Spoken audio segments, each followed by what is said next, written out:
Ethnos, c'est un jeu pour 2 à 6 joueurs à partir de 14 ans pour des parties d'environ 1 heure. Un jeu dans lequel vous allez devoir reconquérir les terres d'Ethnos en rassemblant les différents peuples disséminés aux quatre coins des régions. Et pour ça, il va falloir gagner un maximum de points de gloire et devenir du coup le nouveau roi d'Ethnos. Je vous explique tout de suite comment ça marche. Je vais commencer par expliquer une partie pour 4 à 6 joueurs. Et ensuite, j'expliquerai les petites modifications qu'il y a quand on joue à 2 ou à 3 joueurs. Pour la mise en place, la première chose à faire, c'est de placer le plateau représentant donc Ethnos au centre de la table. Et sur ce plateau, il va falloir positionner aléatoirement des pions de gloire. Ces pions-là, on va les mélanger, on va les placer donc 3 par emplacement. Donc ça, c'est quand on joue à 4, 5 ou 6 joueurs. Vous verrez qu'à 2 ou 3 joueurs, on n'en place que 2. Mais je l'explique à la fin, comme j'ai dit. Donc vous les piochez, vous les placez aléatoirement sur les 3 emplacements prévus pour chacune des régions qui vont composer le territoire. Et ensuite, vous les classez par ordre croissant. Donc le plus petit numéro à gauche et le plus gros numéro à droite pour chacune des régions. Une fois que vous avez fait ça, vous allez avoir le nombre de peuples disponibles donc pour le jeu. Il y en a 12 en tout. Et en fait, à chaque partie, vous ne jouerez qu'avec 6 peuples différents. Tous les autres, vous les remettrez dans la boîte. Ça encore quand on joue à 4, 5 ou 6. Quand on joue à 2 ou 3, on n'utilisera que 5 peuples. Donc ces cartes-là, ce sont les cartes que vous allez pouvoir mélanger pour tirer les peuples aléatoirement. Ou sinon, vous pouvez les choisir directement. Donc ces peuples-là, la plupart, tous même, vont avoir un pouvoir particulier. Mais il y en a 4 qui vont venir avec un matériel bien spécifique, supplémentaire. Donc ce seront les géants, les ondins, les orques et les trolls. Les orques et les trolls. Pour tous les autres, le pouvoir sera inscrit sur la carte correspondante. Parce que le principe, une fois que vous aurez sélectionné les 6 peuples avec lesquels vous voulez jouer, il va falloir aller chercher dans le deck de cartes prévu à cet effet toutes les cartes correspondant au peuple sélectionné. Donc à chaque fois, sauf pour les squelettes et les alphelins, vous allez avoir un total de 12 cartes par peuple. Et à chaque fois, vous aurez 2 cartes d'une couleur correspondant à chacune des régions. Donc il y a 6 régions en tout dans le jeu, donc 2 fois 6, 12 cartes pour chaque peuple. Donc il y a 12 cartes nains, 12 cartes trolls, 12 cartes elfes, et ainsi de suite. Quand vous aurez sélectionné donc les 6 peuples avec lesquels vous allez jouer, vous allez prendre les 12 cartes de chacun de ces peuples, toutes les mélanger ensemble, bien comme il faut. Et une fois que vous aurez fait ça, vous allez scinder le tas de cartes en 2. Et dans la partie basse du tas, vous allez mélanger les 3 cartes dragons. Donc ces cartes dragons, ce sont les cartes qui vont déterminer la fin d'un âge. Parce que le jeu, vous allez voir, va se jouer en 3 âges, ou 2 âges à 2 ou 3 joueurs. Donc vous mélangez les 3 dragons dans la partie basse du tas de cartes, et ensuite vous venez empiler la partie haute par-dessus pour faire une pioche de cartes. Et dans cette pioche de cartes, vous allez donner une carte à chaque joueur présent autour de la table. Ce sera la carte peuple de départ de chacun. Ensuite, chaque joueur va avoir des petits marqueurs de contrôle de territoire à sa couleur. Donc il y a en tout 6 couleurs au maximum dans la boîte. On va prendre un de ces marqueurs et le placer sur l'emplacement 0 de la piste de gloire qui est sur le plateau. Donc ça, ce sont du coup les points de victoire. Le but du jeu, c'est d'en avoir le plus possible à la fin de la partie. Et donc en fonction des peuples que vous avez choisis, si vous avez sélectionné les trolls, les orques, les géants ou les ondins, il faudra donc mettre en place les petits plateaux et les petits jetons spéciaux. Sinon, vous les rentrez dans la boîte, ils ne seront pas utilisés pour cette partie. Et je vais les expliquer évidemment quand je expliquerai les différents pouvoirs des peuples. Une fois qu'on a fait tout ça, donc on a une carte en main, on a une pioche de cartes. Les cartes dragons sont mélangées dans le tas. Il reste juste à mettre en place une rivière de cartes, donc les premiers peuples disponibles qu'on va pouvoir recruter.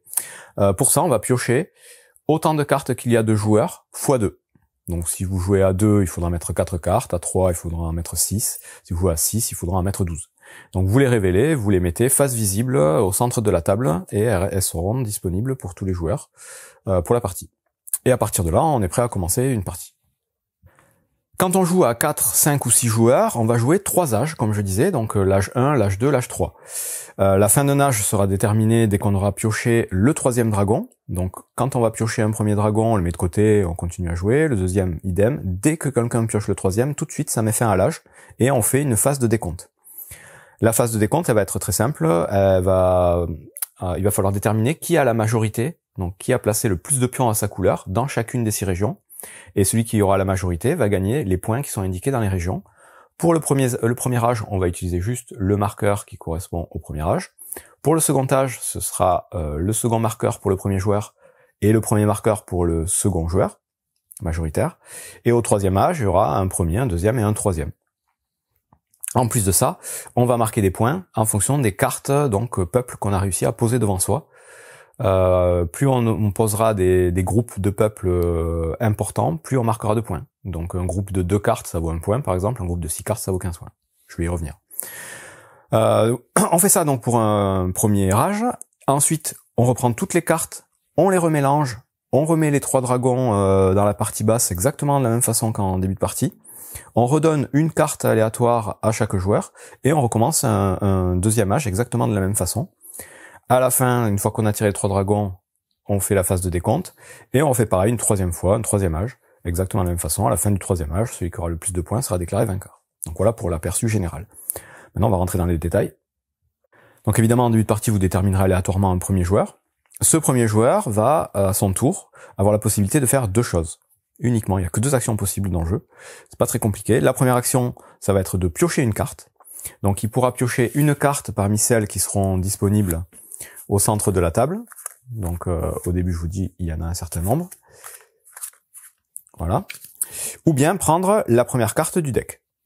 Donc ça, c'est une possibilité. On pioche une carte et une seule, on la rajoute à sa main.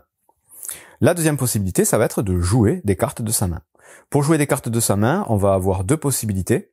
Soit on va jouer des cartes d'un même peuple, donc on pourrait jouer par exemple 3 elfes directement, donc peu importe les couleurs, on les positionne devant nous, et ça va nous permettre de placer des jetons sur les territoires, et en plus ça va déclencher le pouvoir de l'elfe, parce que chaque peuple a un petit pouvoir qui est inscrit sur la carte à chaque fois. Donc pour placer des jetons sur un territoire, à partir du moment où vous avez aucun jeton, c'est tout simple, il suffit de jouer une seule carte, donc j'aurais pu très bien jouer une seule carte elfe à mon tour, pour placer un jeton dans le territoire correspondant à la couleur de l'elfe. Donc là c'est territoire gris, je peux mettre un jeton à ma couleur dans le gris. À partir du moment où j'ai déjà un ou plusieurs jetons dans un territoire, pour pouvoir en rajouter, il faut que je joue plus de cartes que le nombre de jetons qui est présent dans le territoire que je vise. Donc là, si j'avais déjà un territoire un jeton dans le territoire gris, pour pouvoir en placer un second, il aurait fallu que je joue au moins 2 cartes en même temps. Là, si c'est le cas, je joue 2 cartes, je peux placer un second jeton. À partir de là, il faudrait que je joue au moins 3 cartes. Et c'est encore une fois le minimum. On peut très bien venir tout de suite jouer 6 cartes dès le début, même si on n'a aucun jeton, et placer un jeton à sa couleur. Dans tous les cas, à chaque fois qu'on veut placer des jetons, on les place un par lot de cartes qu'on pose. Donc, comme je disais, la première possibilité, c'est de jouer des cartes d'un même peuple, donc le nombre qu'on veut ou qu'on peut. Et à chaque fois qu'on va jouer des cartes, il faudra décider qui est le leader, donc la carte qu'on va mettre au-dessus. Et c'est la carte qu'on mettra au-dessus qui va déterminer la région dans laquelle on va vouloir placer un jeton. Donc si je me mets dans cette configuration, mon leader c'est l'elfe bleu, donc là je mettrai un jeton dans la région bleue. Première façon de jouer des cartes d'un même peuple. Deuxième façon de jouer des cartes, c'est de jouer des cartes de la même couleur. Dans ce cas-là, le territoire visé, ce sera le territoire de la couleur évidemment, mais là aussi il faudra déterminer quelle carte on veut mettre en leader pour déclencher le pouvoir de ce leader. Parce que c'est uniquement le pouvoir du leader qui va se déclencher à chaque fois qu'on jouera des cartes. Et évidemment, chaque fois qu'on jouera un nouveau lot de cartes, on le mettra à côté du précédent. On ne pourra jamais venir compléter un lot de cartes déjà posé. Donc on va faire plusieurs lots de cartes, donc de 1 à X cartes, qu'on va venir placer les uns à côté des autres pendant tout un âge. Donc là, par exemple, j'ai mis 3 cartes orange avec un leader troll. Donc je vais mettre un jeton dans la région orange, puisque j'en ai pas, et je vais déclencher le pouvoir du troll. Ces pouvoirs, je vais vous expliquer juste après. Et on a fait le tour du coup des règles du jeu. Tout basiquement, soit à son tour on pioche une carte, soit on joue des cartes. Et il y a quand même une règle très importante que j'ai pas dit. À partir du moment où on va jouer des cartes, toutes les cartes qui vont nous rester en main, on devra les défausser face visible dans la rivière de cartes au centre de la table, et elles deviennent disponibles pour tous les joueurs. Et c'est le seul moyen de re-remplir les cartes disponibles qu'on met en début de partie. Parce que petit à petit, donc à chaque fois qu'on va prendre des cartes face visible, on n'en remet pas de nouvelles. Donc au bout d'un moment, il pourra ne plus avoir du tout de cartes face visible, on sera obligé de piocher éventuellement dans la pioche, face cachée. Et le seul moyen de remettre des cartes face visible, c'est quand on va jouer des cartes. Et on sera obligé donc, comme je vous dis, de défausser toutes les cartes qui nous restent, à part celles qu'on a jouées. Donc c'est un peu particulier au début, c'est même un peu frustrant, parce qu'on peut se retrouver avec plein de cartes. Limite de cartes en main, c'est 10. Donc au maximum, on peut avoir 10 cartes en main. À partir du moment où on en a 10, quand on revient à notre tour, on sera obligé de poser des cartes devant nous. Et donc je vous dis, si vous avez 10 cartes en main et que vous posez au final que 3 cartes devant vous, bah, vous allez jeter 7 cartes face visible au centre de la table et les autres vont pouvoir venir piocher dedans. Donc on va tourner comme ça à son tour. Soit je pioche, soit je joue des cartes devant moi. Le joueur suivant fait pareil, soit il pioche, soit il joue des cartes devant lui. Et donc les tours sont très rapides. Et on va tourner jusqu'à ce que, je vous dis, on tombe sur le 3e dragon.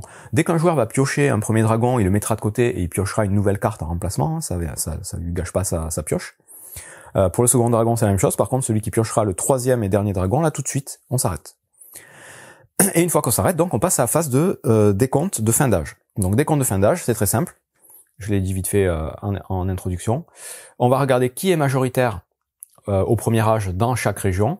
Le majoritaire au premier âge va gagner les points indiqués au-dessus du chiffre romain 1 ici. Et donc pour la région orange, ce sera 6 points. La région grise au premier âge, il n'y a pas trop d'intérêt d'y aller parce que ça vaut 0. La région là-haut, la bleue, ça vaut 0 aussi. Là c'est 2, là c'est 2 et là c'est 2. Si jamais il y a des égalités au niveau des majorités ici, tout simplement on va diviser les points à distribuer par le nombre de joueurs. Donc là, si on était 2 à égalité pour la majorité ici, bah, chaque joueur aurait eu 3 points. 6 divisé par 2. Si on avait été 3 joueurs, chaque joueur aurait eu 2 points. On va diviser comme ça. À la fin du second âge, ce sera exactement la même chose, sauf que le premier, le majoritaire, il gagnera les points de la deuxième place, ici, de l'âge 2.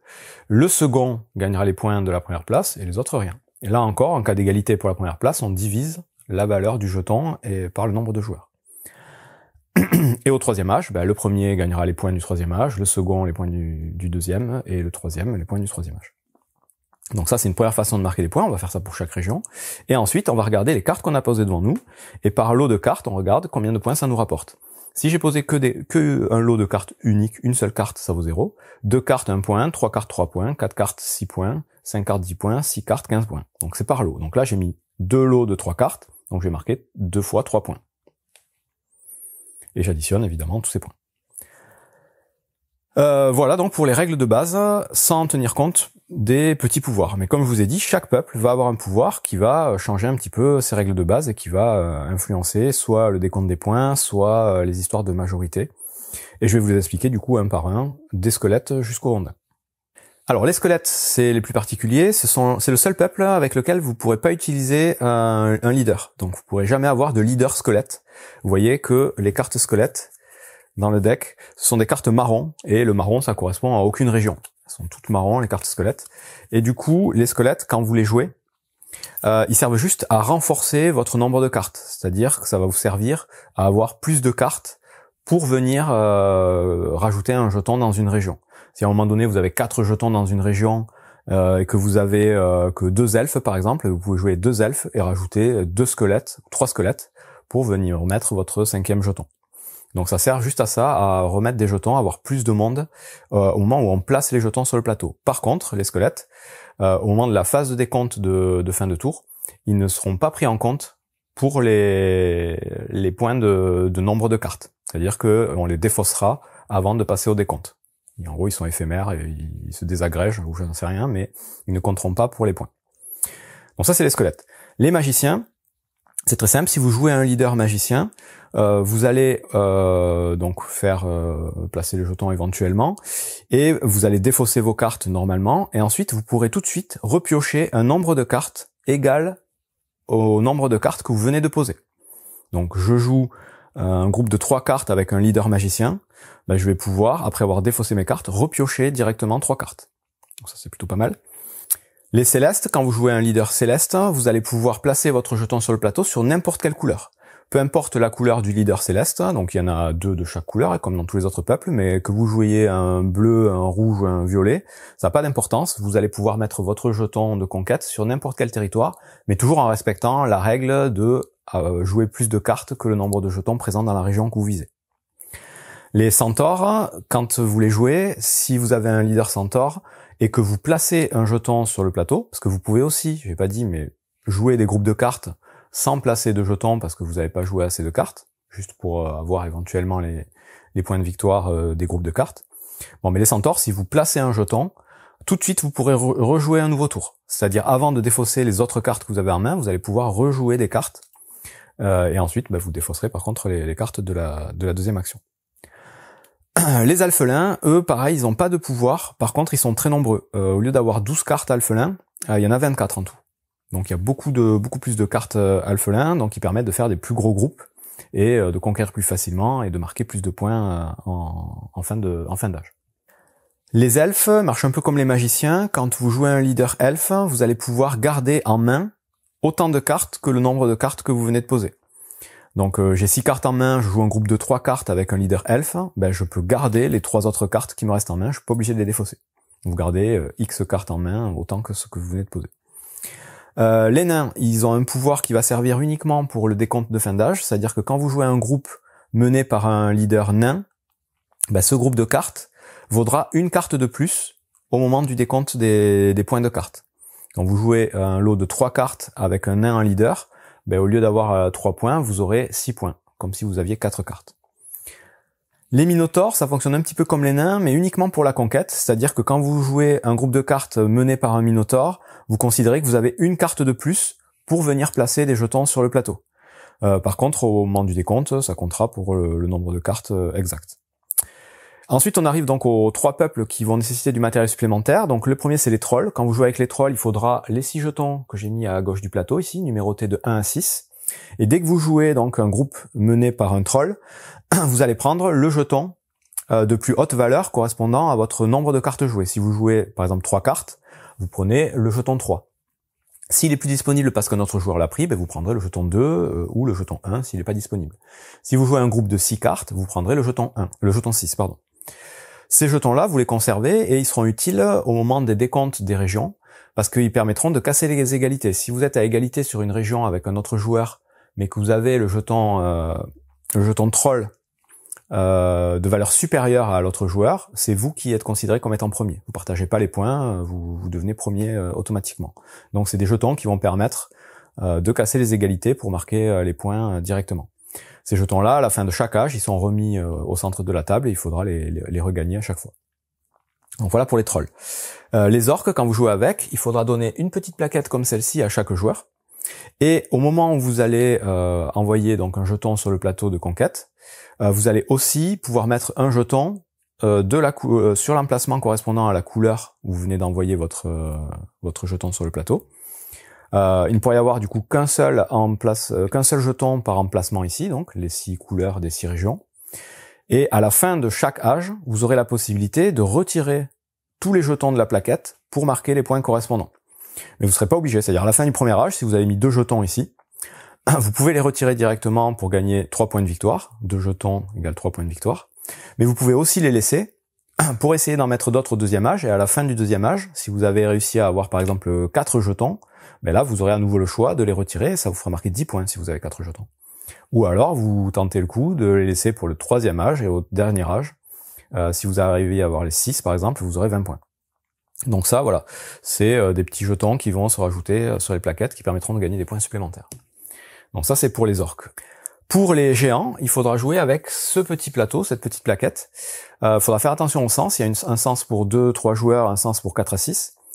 Dès lors que vous allez placer un groupe de cartes mené par un géant, vous allez tout de suite marquer 2 points de victoire et récupérer cette plaquette devant vous.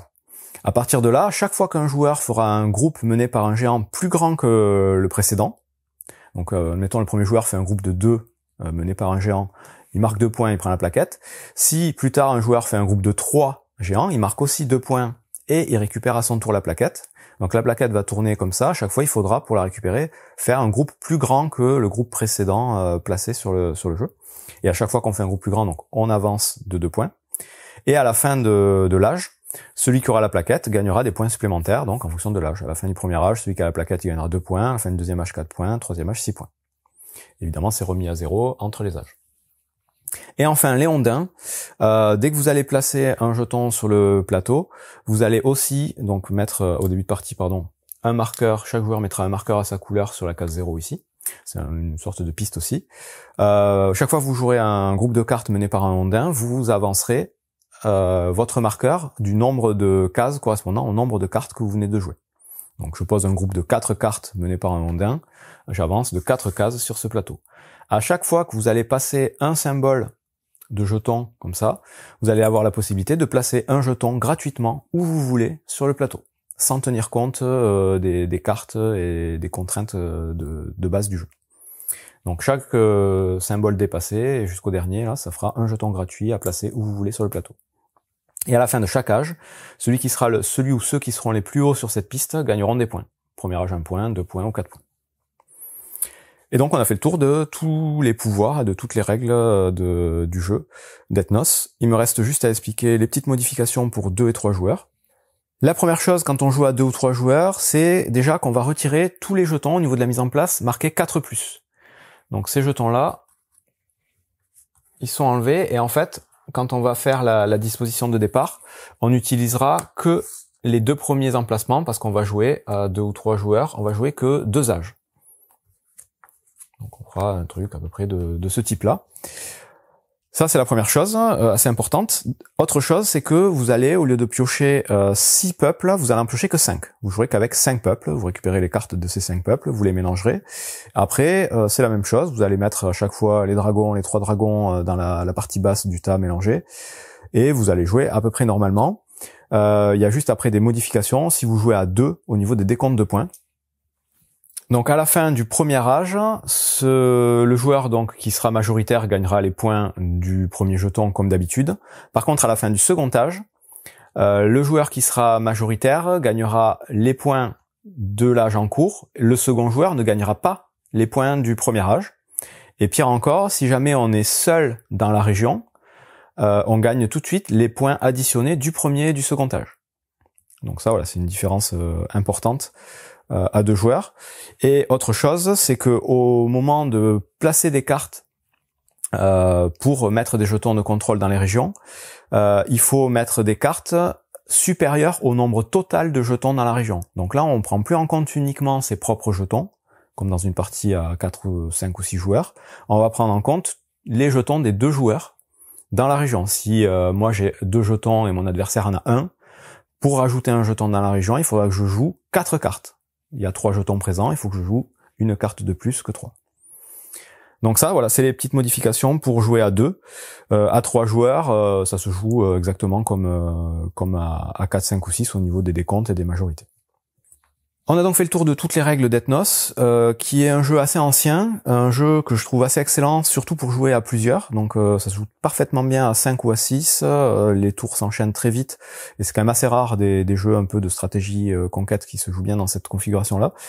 Le jeu a eu une rethématisation, une réédition il y a pas très longtemps, sous le nom de Archaeos Society, qui change apparemment quelques règles. Honnêtement, j'ai pas trop regardé, je sais pas ce que ça change complètement, mais ça reprend les mêmes mécaniques qu'Ethnos. C'est un jeu assez différent. De ce que j'ai pu lire, beaucoup de gens préfèrent quand même Ethnos. Et si j'ai fait la règle aujourd'hui, c'est parce que là, en 2025, normalement, il y a une seconde édition d'Ethnos qui va sortir. Donc là, en reprenant exactement les mêmes règles, il y aura juste, je crois, un peuple qui va changer, enfin un pouvoir de peuple qui va changer. Parce que ce qu'ils vont faire aussi, c'est qu'ils vont changer le thème. Au lieu que ce soit donc de l'heroic fantasy avec voilà des elfes et des nains, ce seront des animaux. Donc voilà, il y aura un renard, il y aura je sais plus trop quoi, mais ça reprendra exactement les mêmes règles, il y aura juste voilà les illustrations, le plateau qui va changer, mais c'est purement esthétique, sinon ce sera à peu près les mêmes règles du jeu. Donc voilà, Ethnos, c'est un excellent jeu que je vous conseille fortement si vous aimez voilà les jeux de collection de cartes, de conquête, qui se jouent très bien à 5 ou à 6 et qui se jouent surtout assez rapidement, donc en 1 heure, normalement vous avez fini la partie. Beaucoup de variabilité parce que il y a 12 peuples et vous jouez à chaque fois qu'avec 5 ou 6, et donc vous pouvez essayer de modifier un petit peu ça change beaucoup le feeling des parties en fonction des peuples avec lesquels vous jouez. Bon jeu!